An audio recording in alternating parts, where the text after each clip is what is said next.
Luto ng aming miswa patola na may buto-buto. Okay na to. Di ba?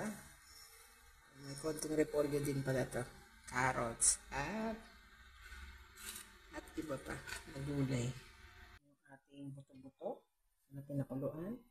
Yan. Nilagyan ko na rin ng konting repolyo. May nakita pa akong repolyo na natira eh. So may carrots yan. Repolyo. Lalagay din natin yung patola at saka miswa. Yung pinapalambot na lang yan.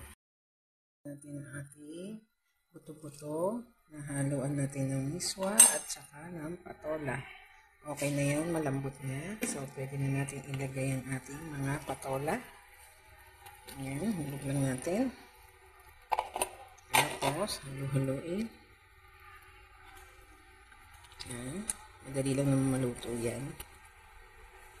So, pwede na rin natin isabay ang ating miswa. Isang tali lang na miswa to bale. Ito. Ayan. Ayan. Hulog lang natin.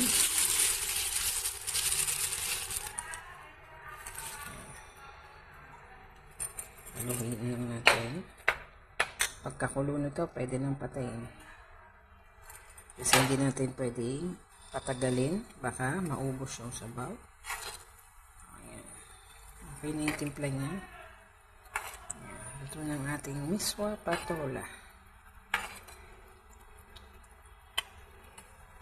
Malambot na rin yung buto-buto natin. Hintayin lang natin kumulo.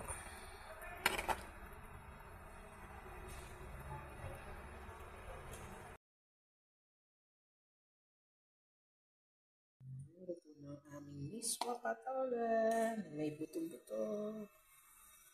Okay na to. Di ba? May konting repolyo din pala to. Carrots at iba pa na gulay.